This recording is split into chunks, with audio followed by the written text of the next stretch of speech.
Hey guys, it's Miss Aguilar. Yes, once again, and this is part 9. Holy smokes, PN.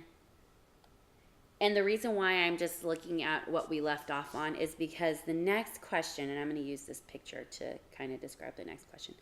How can the charge of an electron be used to explain why electrons remain in orbit around the nucleus? Well, let's look at the helium atom to explain that. We have different charges here. We have a negative charge and a positive charge. And of course, those neutral charges are there, but they aren't doing too much. They're still important, but we're not really talking about them right now. Looking at the electric charges, they are attracted to the positive charges. So they're going to seek in to the nucleus or seek into the atom. And the protons are going to seek out. Now, it'd probably be like straight out, right? But as they're trying to seek out, they have that charge kind of pushing them back. But then the same thing with the electrons, right? They're coming in, but they have a little push out, like they're trying to both attract each other. The best way I can explain this is to imagine like people doing a tug of war, right? That their hands should be on that. Let's say you have the same amount of people doing a tug of war, right? Sorry about that first guy, he looks kind of lame. And they're trying to move this thing left or right, right? But what's happening is that it's being pulled in both directions, and that's pretty much what's happening here, okay? They're both being pulled in directions to come towards each other. And so what happens is that you get a nice little balance, and this doesn't move left or right, but it stays in place. And that's what's happening here with these electrons. Sorry, I'm circling them purple. So that's the explanation of why. How does an atom become negatively charged, and what do we call that atom when it does become negatively charged? Well, how does it become negatively charged? It gains electrons. Let's use an example of, I don't know, how about 8 protons? Well, I'm not even going to put the P. You should, or I'll leave the P. And you have an atom with 8 electrons. Of course, there's also 8 neutrons, right? And then let's say it gains, this atom gains from some other atom somewhere else, gains, let's say, 2 electrons. Now, the total is 10 electrons and 8 protons. So, it's now negatively charged, and the reason why we say it's negatively charged is because the number of negative particles are greater than the number of positive particles or positive protons, okay? So if we were to add that Coulomb charge and everything to it, we'd have a much greater negative charge than we have a positive charge.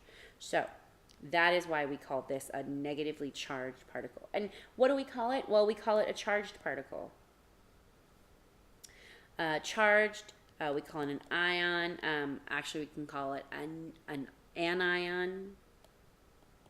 An anion is a negative ion, okay? So that's what we would call this particle or this element. Okay, how does an atom become positively charged? Well, it's just the opposite of becoming negatively charged. Let's use that same atom. 8 positive protons, 8 electrons, right? And then it gives away 2 of its electrons to somebody else. And then it ends up with a smaller number of electrons. So if we're looking at these 2 charges, which charge is greater? It's positive. We have a greater positive charge than we have a negative charge.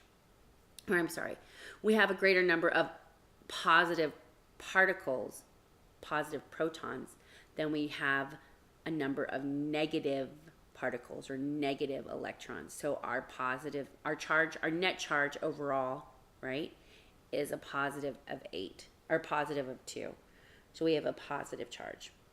And what do we call that? Well, a charge, a positive charge, a cation, positive charge. All right, next one, charged versus uncharged particles. What is the difference between a negatively charged, positively charged, and neutrally charged atom? Well, we just kind of went over that. So a negatively charged atom means has a greater number of electrons versus protons.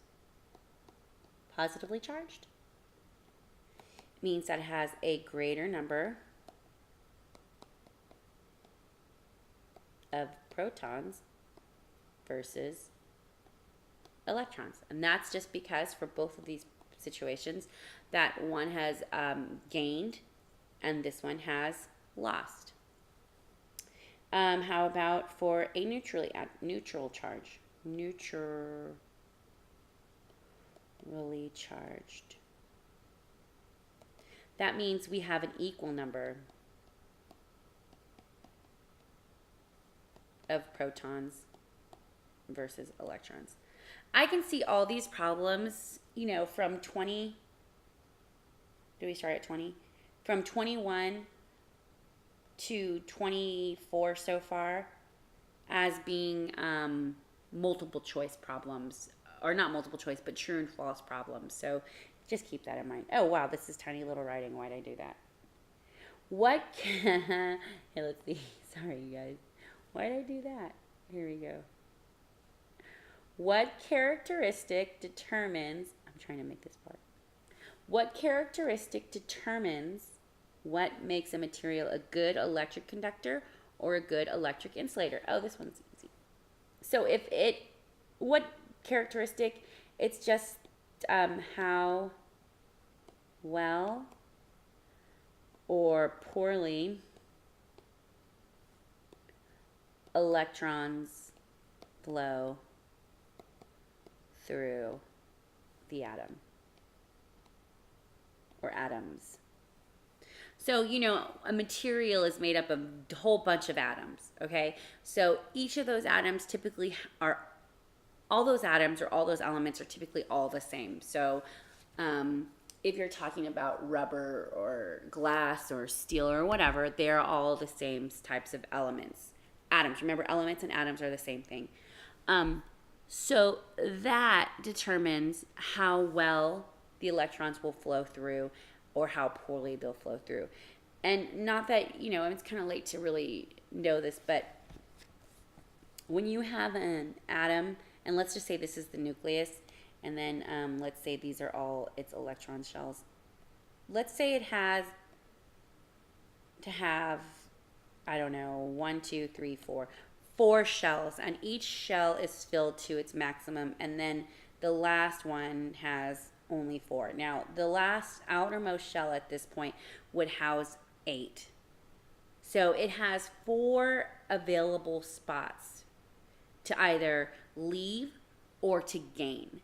And this is telling us that this atom is a really great conductor. It can give up atoms, it can gain atoms, super easy, okay? And so the reason why is because there's so many shells to this atom. Now, versus a helium atom, and in fact, a helium atom doesn't even give up or gain its electrons. So I guess I shouldn't really use that as an example. I'm sorry. Okay, so let's say, let's say this atom. This atom has 2 electrons in the first shell, and then it will have, actually 4. 4 electrons in its next shell. Now this atom, compared to this atom, is satisfied. Can it gain? Yes. But does it want to?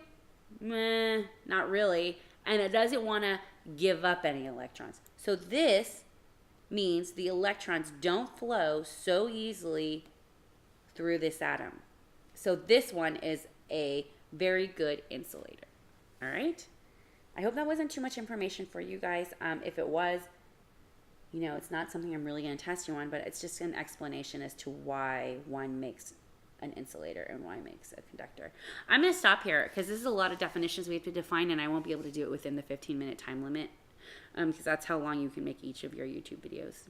All right, so I'm going to stop, and then we'll keep going. I hope you all are all doing a great job. I know you are, and remember, if you have questions, you need to email me if it's today or talk to me tomorrow. I definitely will be in my classroom every available moment, after school, before school, and during lunch, because this is a critical time. And please, don't be afraid to come ask me questions. I'm here to help you guys, and I really like, you know, talking to you guys outside of class. All right? All right. Have a good day.